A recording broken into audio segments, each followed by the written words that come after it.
Welcome, everybody. Welcome to Make Love, Make Money, Make It Last, the broadcast. I'm Dr. Willie Jolley, and we are the authors of the book, Make Love, Make Money, Make It Last, 10 Secrets to Shape a Great Marriage.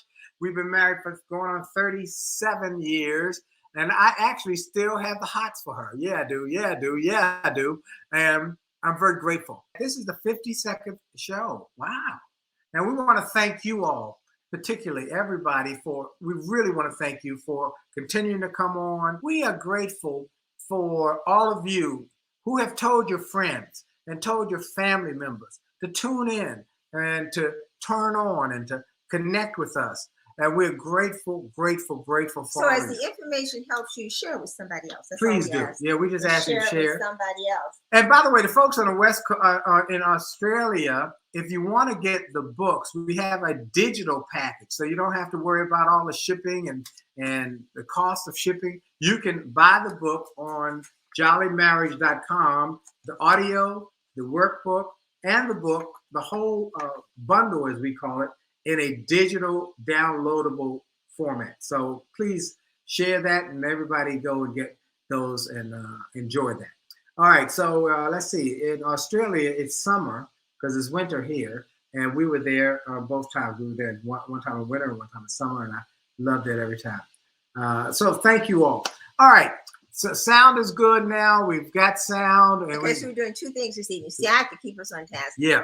Two things tonight as we celebrate year-end checklist. And then we want to do a little bit of mailbag. We've been getting a lot of people who send mails. You know, you can send us an issue or a comment or a thought or a concern or something that you maybe want us to focus on as or at least discuss during the show. And hey, Willie Larkin, one of the great educators in the world. Thank you. When something is good and people get something out of it, they keep coming back. Thank you, Willie. God bless you, man. Thank you. Okay, so here's what we want to talk about. Do you want to start with the year in, or you want me to start with the mailbag? You go, sweetheart. All right. I defer to you. You're so sweet. Okay, so here are a couple of mailbag issues that we find consistent over and over again that have been coming up. One of those issues that we found consistent is this money issue. Money. Now, y'all know we talk about in the book, there are three boulders that break up marriages, consistently break up marriages. The three biggest boulders are sex, too much, too little; money, too much, too little, or too poorly management of; and then communications. Almost never too little communications. I mean, too much to communication. It's almost always too little communication. So this is why it's important that you have communication. It's so important about the money. Now let's talk about the money. We've been getting more and more people who send us. I always want to talk about the money. You want to talk about the money, but what happened with the marriage is money in the marriage, and it creates tension, creates problems, creates messes. So here's a couple things. One of the things we talked about, we had a call with somebody. This guy I was talking to, he was pretty upset. He was pretty upset because they had what we call the one pot. All the money went into one pot, and his wife had spent $50 more than was budgeted, and it made things go haywire. I don't know whether they bounced checks or what, but things went crazy. And he was mad, and he said, I'm just all up. I said, stop. There's a simple solution to this. Simple solution is what we call the three pot. Now, we have been married 37 years, going on 37. We have never had an argument about money. Now, we don't argue anyway now. We haven't had an argument in 33, 34 years. But those first few years were pretty argumentative. And there was some real big blow up, but none of them were about money directly. I think because we didn't have any. Well, that makes it even more. That makes you even more concerned about every penny. We don't have any. So we didn't have any. So we were always. But no. I don't want people to think that because we didn't have none, that was A lot of people don't have a lot of money. They argue about not having a lot of money because they misspend and mismanage the money. And so what? I think because we had so little, we were very careful about talking. No, no. You skirt all around it. You blew by the most important. Because we had so little, we worked together and we talked about it. Boom, bingo, bango. That's it, folks. You gotta talk about the money. And you got to trust each other and do what you say. Do what you say you're going to do. If y'all say, here's the budget, we're not going to go in and dab and get a little extra than we said we would, then it's going to be a problem. So here's what we found. So what are you saying? You have to keep your word. You got to keep your word. You got to keep your word. And then you got to have a system. Terrence said, Oprah Winfrey said, if you're a jerk without money, when you get money, you're just a bigger jerk. Well, I say that, money brings out the true essence of who you are, whether you're good or bad. So here's what we want you to understand. One part process typically happens with people. We go into deep detail in the book for people in age and stage. Is people who are coming out of high school or college and get married, and they have nothing. They're starting with nothing. They get their first little apartment, and all the money goes into one pot, and they have to survive on that because that's how they don't have nothing. They have nothing. The two pot, the Bortleys are a great example. Two pot, and we write about them in the book. That's people who have a system, and both their parents did this, where one person takes the mortgage, one person takes the electricity, one person takes that, and they got a system. And when there are big expenditures, they talk about it, and then they combine or work on how they're going to pay it. But then it's the three pot, which is what we did, because I am notoriously frugal, cheap, some people might say, and so. I make a dollar holler. The penny gonna scream before I give it up. And so I knew that was my personality. And so what we did was I had my bank account when we got married. She had her bank account when she got married. I put her name on mine. She put my name on her. And then we created a third account, three pots. But I think with us, it was something that we kind of, because we always seemed to work together, it's something we instinctively did. We didn't, I don't think we mindfully we're going to have a three-pot system for how we manage our money. I think we've become more sophisticated as the years It's like speaking. It's like speaking. When I speak, there's some things I do intuitively. Yes. And Dee will then tell people, watch him do this. She will do the color commentary. When we did this, we didn't know to talk about it or to think about it and have this grand plan. We were not that erudite or scholarly. We just trusted each other. We worked together. We had a plan to have a house in a year. Right. Okay, that was our plan. We were going to live in my mama's attic for a year, and then we were going to get a house. So I just think the essence is that we talked. We talked about it wasn't everything. Sophisticated. Oh, you're going to have your bank account and do this, and I'm going to have my bank account and do this, and we're going to have this household account. We said, well, okay, let's open this account, and everything, all the money that we can put in there goes towards the house. This is kind of like where we started, because we were talking about it. We wanted to welcome Davina everything. Hopkins joined, Nancy Ulmer joined, Silky Sassy Salaire joined. Welcome everybody so on Instagram. The essence is that we talked about it, and we talk about it today. People to think that if I don't have it all laid out, it's not going to work. Well, that's why we got the book now. The essence, yes, but still, some people don't read everything. We got audio book. Then they can listen. But the essence is that you at least have to talk. Let's just give them, if you can have one bite at the apple, one bite for communicating. It is let's talk and listen. I'm just saying, if you can go away with just that one thing, if you can just say, what do you have to say? Well, you know what? Last week's in the last week's show. Some of y'all might not have been on last week, but the end of the show, and I gave the Lord just blessed me with this. I said, I want you to, for your Christmas this year, I want you to ask your spouse, what is one thing I can give you that does not cost any money? Oh, yes, our granddaughter did. Oh, my God. And she was quick. She said, I know exactly what I want, Pop. I want pictures of me as a child, because many of them have been lost. She said, that's what I want. We did that. What is something that you can give your spouse? That will maybe open his lines of communication. Spark a conversation. I do want to. Thank you, Chuck McCauley. A setback is a setup for a comeback. Absolutely, my friend. Absolutely. Thank you. Willie Larkin asked a great question. Do you recommend that couples repeat their vows at some point? Yeah, we've done it. We repeated our vows at we did our vows at 20-year. Oh, when did we? No, we had a party. We did our vows. At the second year.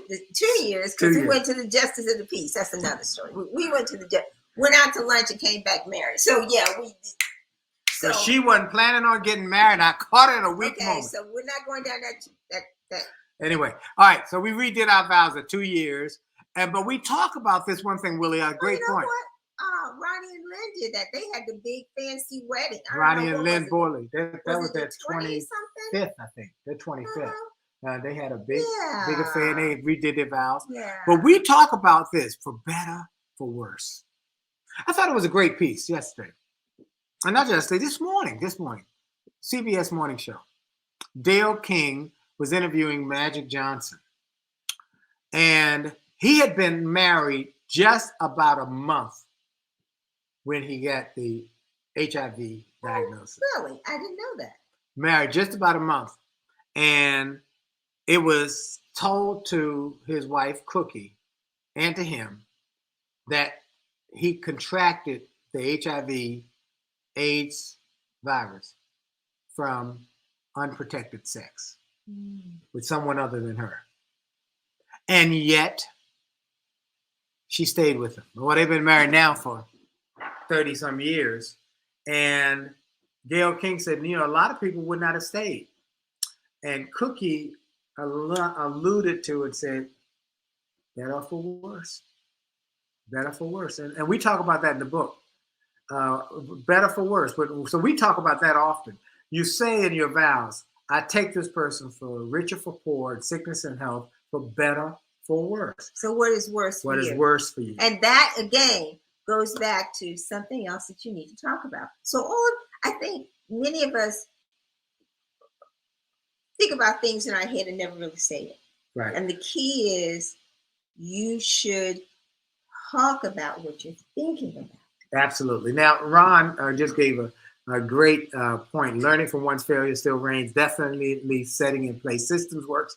Tithing sets the course regarding financial planning. Now, that's great, because that's what we do. We're tithers, and we believe in that, and we're consistent with that. Now, let me ask you this, though. We've had one couple called us, contacted us, said the wife wanted to tithe, the husband did not. And it created a big problem. So why couldn't she tithe? What does his tithing? Well, they were on one pot, and she was saying we should take a tithe from the money that goes into the one pot. And he said, no, I don't want to, I'm not doing that. And it created a big brouhaha. And so what was the solution was just what you said. Well, take the tithe of your position, your part, before it goes into the one pot, and tithe on that until this person comes around. But right, Ron, you're right. Tithing is critically important. But it's just a principle for wealth building. And it's not just something we talk about from a spiritual, it's wealth building that we talk about tithing. So you're saying you're not eating your seed. There you go. You gotta have something to plant in order for it to grow. And look, we want a blessing. We all want a blessing. Everybody want to be blessed.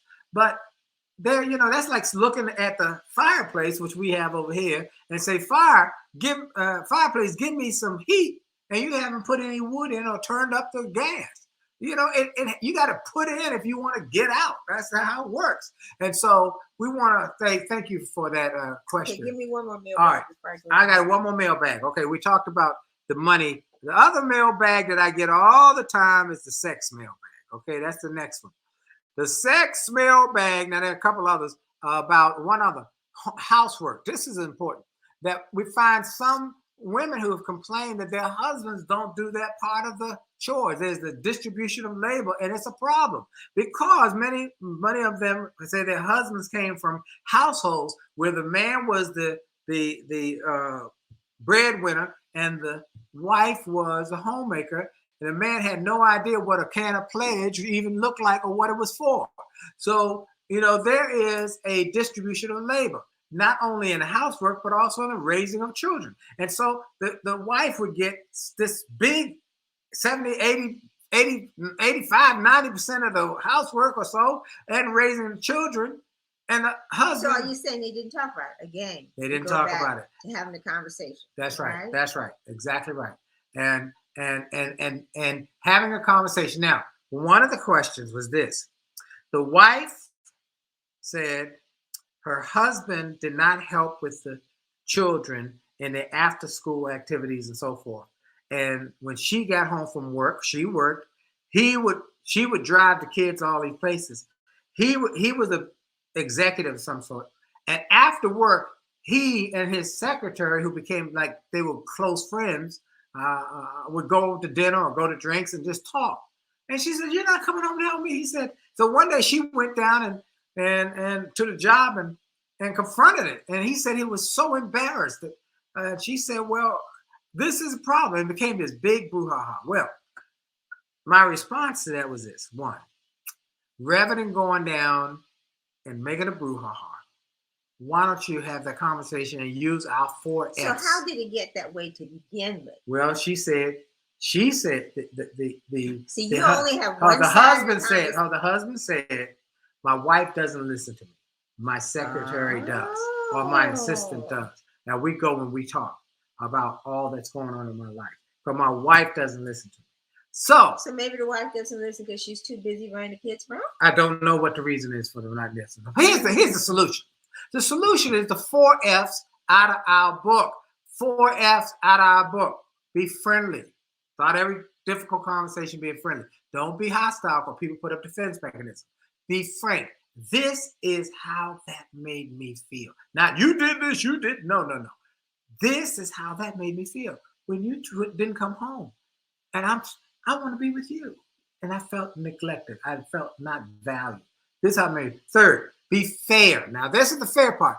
Why do you do that? And that's when he can say, "Well, you don't listen to me, or you don't talk to me, or you don't value my opinion," so that they could have that dialogue. And 4, we focus on a win-win.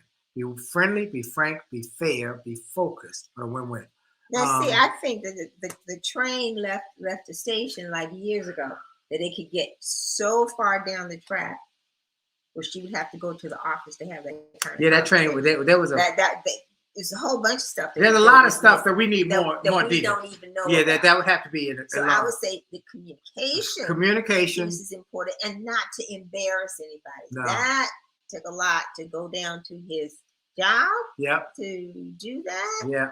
Willie just asked the question: since all marriages don't work, even when you've tried everything, how do you pause and do an assessment or evaluation to improve the next time around? I think, Willie, this goes back to what we talk about in the book, that there has to be a open and honest communication about the fact that there are some issues, there are problems, and this is how that makes me feel. When you go back to this is how that makes me feel, this is how that makes me feel. Folks, no one can question your feelings. No one can question you. They might say, "Well, I don't agree." That's my feeling. But I think he's also saying some marriages don't work. Why don't they out work? Of it. No. No. How he said, what do you since do? all marriages don't work, right? Even when you tried everything, how do you pause or do an assessment? Well, to evaluate and improve the next time around. Well, there are 2 points to that.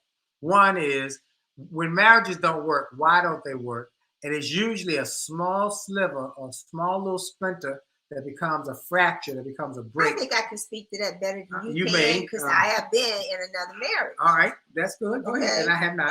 And you have not. Okay. And I would say number one is the assessment of yourself as to your part of the problem. That's what I would say. And I cannot say that it was a small sliver that got out of hand. I don't even know. You don't know when it got out of hand. I don't know when it got out of hand. But I do know that when it was all over, I had to sit with myself and my own mess and say, what could I have done differently? What part did I play in this thing not working? Okay. And apologize to him and to myself. That's it. That didn't happen overnight. That took years to do. And for me to feel whole. Okay. So that is why for me, communication is so very crucial, because nobody knows what's going on in your head but you. And if what's going on in your head is impacting your relationship, which it is, because nobody's a mind reader, right? Then it becomes so important that you learn how to articulate it, how to share that. Okay, how to do the 4 F's, all of that. Number one is getting it out. It might not be perfect, but to say, this is what I'm feeling. So this hurt my feelings. So Willie, the first thing I thought, and I thought, Dee, that was fantastic. And that was honest and right to the point. Let me read this piece that goes to what you just said, Willie, about the marriage not working. And it is a quote that is my favorite quote in the book from Zig Ziglar, my mentor. Many people know him as one of the great motivational speakers. He was married for 60 years when he went to be with the Lord. He said on marriage, I have no way of knowing whether or not you married the right person or the wrong person. But I do know that many people have a lot of wrong ideas about marriage and what it takes to make that marriage happy and successful. He said, I'll be the first to admit that it is possible that you did marry the wrong person. However, if you treat the wrong person like the right person, you could well end up having married the right person after all. On the other hand, if you married the right person and you treat the right person wrong, you certainly will have ended up marrying the wrong person.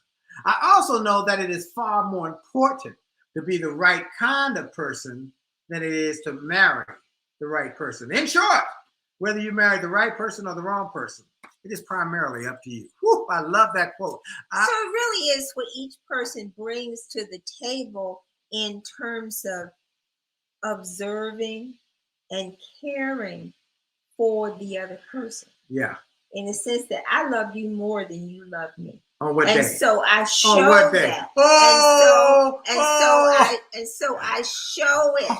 I show it with blisters on my fingers from Christmas dinner cooking. All right, now a barbaric activity that I don't like. So who put your family Zoom together? Because it's important to you and William. And what was your desire? And my desire was to have a family Zoom. And who did that? And you put that together for me. Who loves who more? And it was fab. I love you more. I love her more. I love her more. And that's it was ongoing. Fabulous. So that's part of the willingness to say, I'm willing to do something that is outside of my normal comfortable zone, because I know that has showed you. And let both of those go back to those things we talked about. What is something you could do for your spouse that doesn't cost a penny? It didn't cost me a penny to set up her Zoom, to do the technology, to make sure everybody. It cost me hours, though. Did it cost you a penny? No. Well, I had to buy food. But yes, but it was the sweat. It was sweat equity. It was the love. Because you knew I wanted a great meal on Christmas. Yes. All right. And the decorations. And you wanted your family Zoom. Yes. So we did something for each other. Yes. And I love you more today. No. And yesterday you loved me more. I love you. Okay. All right. Look, we always say the best marriages are seesaw. When the person who loves more, it goes up and down. It vacillates. That way it keeps great balance. And you know what? And I think we have to talk about insecurity. Because by the way, folks, we're going into overtime today. We're going into overtime. We haven't even gotten to the year and stuff. We're going overtime. That'll have to be next. No. We're going into overtime. We're going into overtime. Okay. This is a special show. All right. This is going into overtime. So it is important that you that the person gets the love from you in the way that they need to receive it. Right? That's good, Dee. Right? Oh, that's good. That's they good. Get the love from you in a way that they need to receive it, which goes back to the love languages, right? So what do you say to somebody who won't? We were watching the movie the other night for the British couple. Yes. And you said about the girl who kept turning her back to the guy, and he's trying to fix everything and be sweet to her. And what did you say about her? The girl who was the American girl. Why wouldn't she talk to him? Yeah, why would she tell him what she's thinking and what she's upset about? And you said that. Let me tell you what she. I didn't understand. You made a comment. You said that show is stupid. She's stupid. Now, that's right, Willie. You said I love you and nothing you can do about it. That's right. That's right. That's right. So folks, look, we want you to look at these marriage problems. So one is we talked about tonight. We talked about money and the fact that you got to talk about it. We talked about the distribution of labor and the fact that you got to talk about it. And if we didn't get to distribution of we didn't go that deep in it because God might not know. He might have come from a household where his father never touched anything. But here's the cure. Here's the key. Communication. You got to talk about it, and everybody pitch in to work together for the good. But what if they don't have? Okay, let's take for example, you are not the gardener. I don't know. And I remember when you stopped cutting grass and you pulled the lawnmower. I don't know what kind of lawnmower we had over your toes or something. It was a little electric lawnmower. It wasn't very powerful, but it got close enough. And I said, that's it. And I made a mental note of that. I'm like, that is not going to work. I enjoy being in the yard. So what was I doing? I was raking leaves yesterday when you got home. When I got home from my bike ride. Now, that's normally, some would say that's a man's thing. What difference does it make? I enjoy and I'm good at that. She loves the yard. That's right. Planting. And I don't make him feel bad because he's not into that. It's okay. Yep. Right? Yep. So you decide on who can do what the best. And I'll never forget when you said to me, and I had complained about something. It was when the kids were, because the kids were really the maids. When the kids were here, they were the maids. Okay? They had to change the linen. They had to do all these other things. Everybody cleaned the bathrooms. And then once they left, okay, here we go. And I said, I made. And I said, you know what? I'd rather not eat. We hired a maid. We hired less food. I found more money. I got it. So we can talk about it. I do have to comment on this one by Terrence. A counselor said to a man, become chaste for 21 days in your marriage so you can understand what love is and communicate with your wife. So I'm going to tell you what I think about that counselor. The devil is a liar. Oh, I'm about to cuss. No way. Now we can say, okay, we did that one time. One time for Lent. For Lent. It says, give us something that is very important to you. Never again. And I said, why don't we give up intimacy for Lent?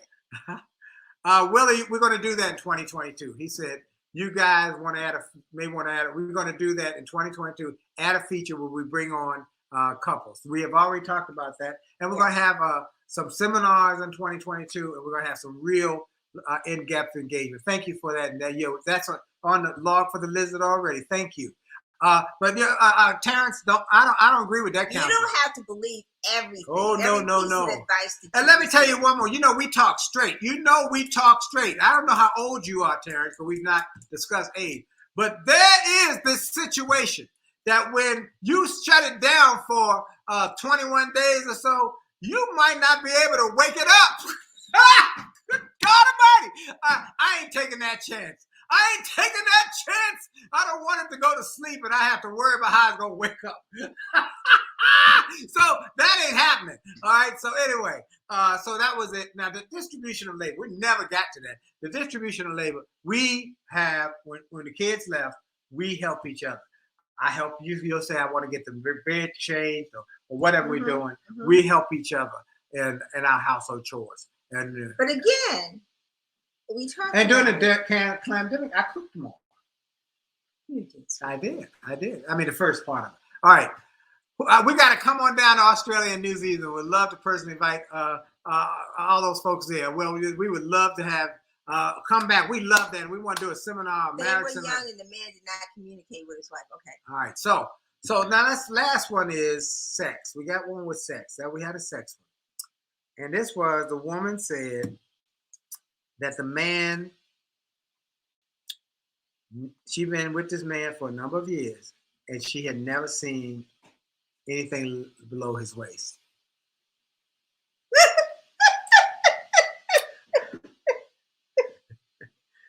This was her husband? Never seen it or touched it. Does that mean they didn't have sex? They had sex, had a sex life, but never touched or saw his parts. Because it was always in the dark? He made sure the dark. And if she went to put her hand, he would grab her and say, no, I'll take care of you. What do you think about that? Isn't that interesting? I said, that's interesting. That's interesting. Anybody have any comments? I got it. You know why? Do you have any idea why? Is it religious something? Mm-mm. Artificial? Yeah. There's something called a penile implant. And he was self-conscious about it. Well, if you you remember we had a friend who used to pump. He had a pump. He had to take a pump. This is back years ago before they had Viagra and all of that. You had to pump. It's not funny. Why are you saying that? That's how it was. But anyway, this guy wouldn't. So I told, again, this is communication. Being open and honest. Say, I this is what I'm dealing with. So he was satisfying her, but she never saw his parts, never touched his parts, never, and he was self-conscious about it. Isn't that something? Oh, now see, you say it like that, that's sad. So what is the solution? Again, so how did he get satisfied? Well, he had some feeling in. It's not like it's still becoming technical. So now we need to have a doctor on. I went back to it. Still comes back to communication. Almost everything, folks. Every big problem in marriage or any small problem, whatever problem, goes back to communicate. Let's talk about it. Let's talk about it. Okay. Look, we gotta have. All right, we'll do this next week. Okay. Okay. We'll do this. So we'll do this next week. Next week is the first of the year. Yeah. Right. Yeah. Right. Yeah. And what I was going to cover along with the mailbag was your year-end financial checklist of what you need to be. Why don't you give a quick synopsis and then we'll synopsis. Okay. So we have the professional, the personal, and the financial. And work on it. And this is actually what I'm working on now as relates, because I got to do business as well as personal. Review and update your beneficiary designation. Very important. What? Very important. Review and update your beneficiary Very important. Like, you're talking about just a will? No. You're talking about your bank accounts, your retirement accounts, your like insurance, your 401k, your Roth. And let me say this. This is not just for married couples. So we have a son, professional, unmarried. And I had said to him the other day when he was over here for dinner, I said, okay, copy every last one of your credit cards, your life insurance, your health insurance cards, and your passwords, and leave them with me. Why? Because he doesn't. We're still his next of kin because he's not married. Right. So I said something. He's like, oh my. So if he gets hit by a bus or something, I'm gonna be pissed off, number one. Yeah. But then I'm gonna have to clean up everything. So I need to know where everything is. Yeah. Right? Yes. We're on his bank account. Okay. He's got retirement, he's got 401k. He works for DC government, right? Yeah. He's got investments. I need to know where everything is. You do. Is that I'm obnoxious? We're gonna jump it. That's very important, guys, financially. And let me tell you this. Did you know that the name of the person that you designate as your beneficiary supersedes the will? Wow. Yes. All right, look, folks, a couple things. We got to jump off because our time is up, but I do want to do a couple things before. Jim, my God, it's 9:41. Yeah, Jim Jacobus, my dear friend from NSA. Thank you for jumping in, Jim. The book available on Audible. How can we get a copy of the book? Jollymarriage.com, Jim. Jollymarriage.com is audiobook, and I believe it might. I believe it is on Audible. But we'll check. Terrence, I am so sorry. My son transitioned at age 25. So important. God bless you. And we should take this program on a cruise when COVID is under control. We agree with that. I do want to take a moment. I just saw a note from Gladys Pemberton. She's in West Coast with her daughter Melody and her son-in-law Jerry is birthday. You ready to do our birthday song for Jerry? This is special for you, Jerry. Hey, Gladys, get Jerry around the TV because we're gonna give him our special jolly birthday. Here we go. All right. Happy birthday to you, cha cha cha. Happy birthday to you, cha cha cha. Happy birthday, dear Jerry. Happy birthday to you, cha cha cha, cha cha cha, cha cha cha, cha cha cha.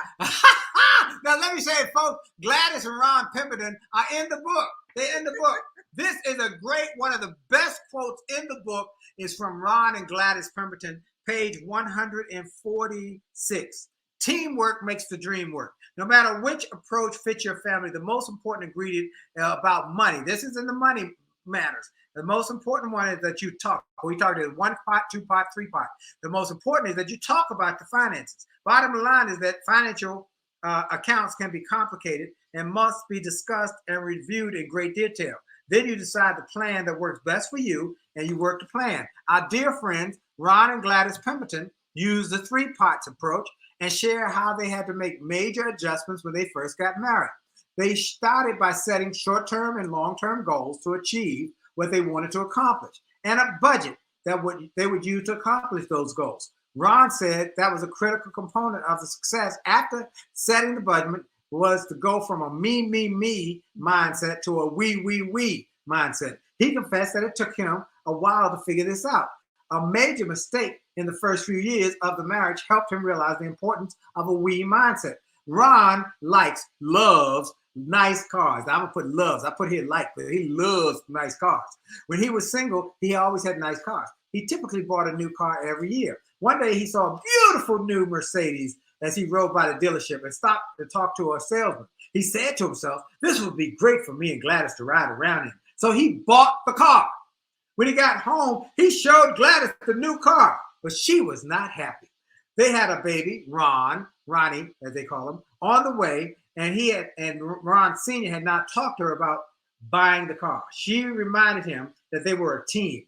And even though they used the 3-part approach to managing their money, their decisions were to be made on a team of we. Oh, I love that, team of we.